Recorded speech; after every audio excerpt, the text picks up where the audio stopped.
All right, well, moving on to frigid Minnesota, where anti-ICE protests are still raging.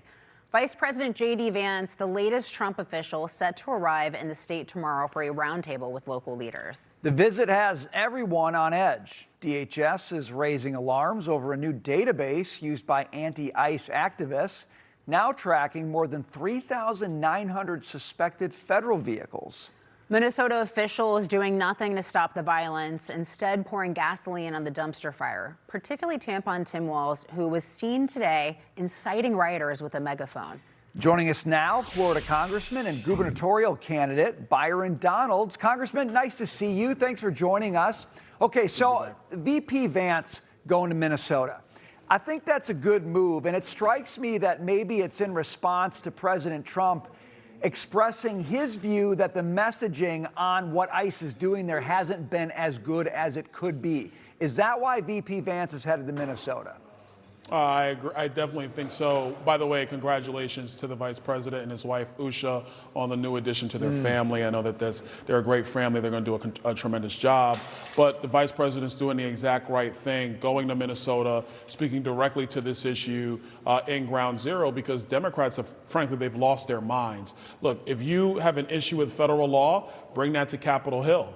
But the problem is that now they are standing in the way on purpose of federal officials executing the law. And Joe Biden, when he was president of the United States, and the former vice president of the United States, they did nothing to follow immigration law in the United States. They did nothing to follow and execute federal law, which is their duty under the Constitution of the United States. So I applaud the Vice President Vance, for going to Minneapolis, speaking to this issue directly. Now is the time for real leadership in following the law and standing by the American people, not fomenting these astroturfed protests, which is what Tim Walz is doing, who, by the way, is a disaster of a governor. The only one that's worse than him is Newsom in California, but it's pretty close right now considering all the fraud that's coming out. That's what should be happening. We need real leadership. That's why the Vice President's going. You know, Congressman, would ICE need to use some of these tactics in Minnesota if it wasn't serving as a sanctuary for these illegal aliens? You look at states like Florida, or you look at states like Texas, where they're working with federal authorities to deport some of these illegal aliens. You look at Texas, for instance, a majority of the arrests are happening in some of these local prisons. So wouldn't that sort of mitigate a lot of these tactics from ICE if Minnesota just helped and worked along with them?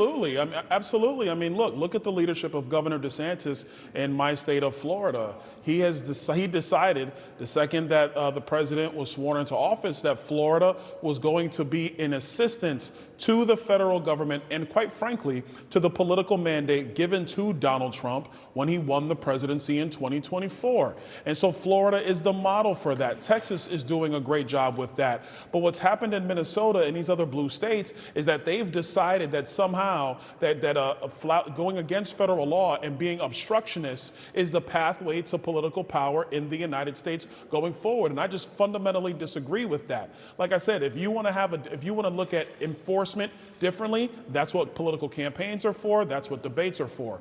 But when you have sitting governors and mayors who are using, frankly, their pulpit and their position to rile up people to oppose immigration law and to oppose ICE, not only does it make it for a more dangerous situation overall because you're inflaming tensions, you put these officers and their families in harm's way. That's why you have these radical groups are creating databases of ICE officers. This is nuts, and it doesn't end well. This is how people end up getting hurt. It's irresponsible of Jacob Frey. It's irresponsible of Tim Walz. You know, you brought up that database.